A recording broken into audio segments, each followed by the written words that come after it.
Hi there, family. It is good to see you back. And I want to say thank you for coming back because the thing is, you don't have to be watching these videos because you could be doing something else. I would like to think, though, that I am not wasting your time. I know that I am not. I think what we are reading is engaging, and you never know when you are going to need whatever it is that I am sharing. I know God orchestrated for me to do this. All right, so let's get started. So, still reading from the prayer letter, The Deeper Side of Faith. I'm getting near the end. I have concluded that it is going to take more than the rest of my life. Oh my, it's going to take more than the rest of my life to complete reading this entire book, but I will read as much as I can.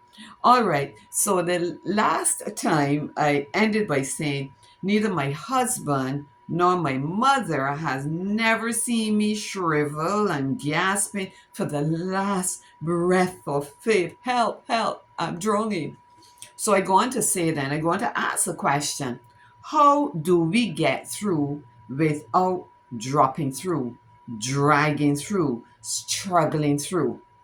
How can we avoid complaining and fretting and bellyaching? One word, surrender. The writer further states, and this would be Simbala, I think, we yield to God and He takes us through something.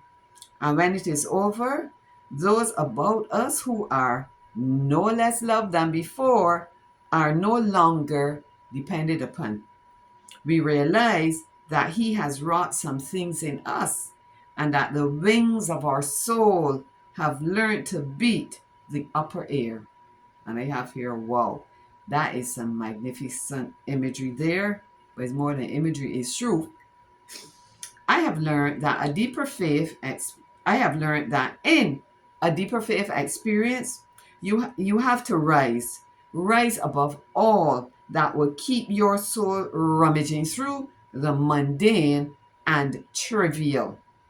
You sometimes have to lower your expectations or have none at all in some cases.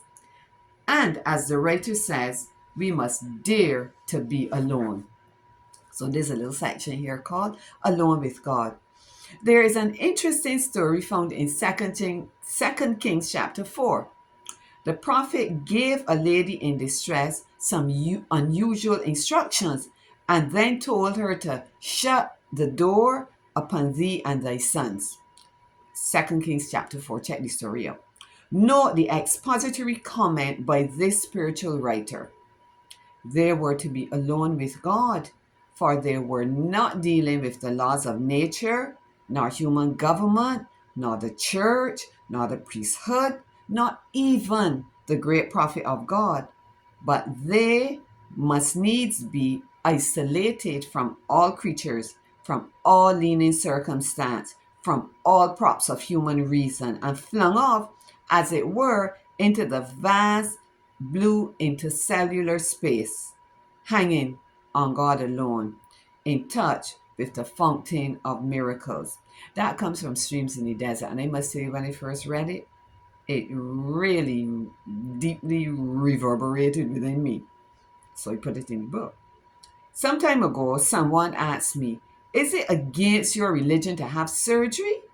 Since this was someone reading the letters, I was a bit surprised. I said, this has nothing to do with my church per se, though when I reflect, it actually does, in that the Seventh day Adventist Church has been given a health message, which sadly many may not understand and therefore do not appreciate. Let me slip something in here quickly because at my recording of this is Friday. I have to start early, so this will be uploaded for Monday.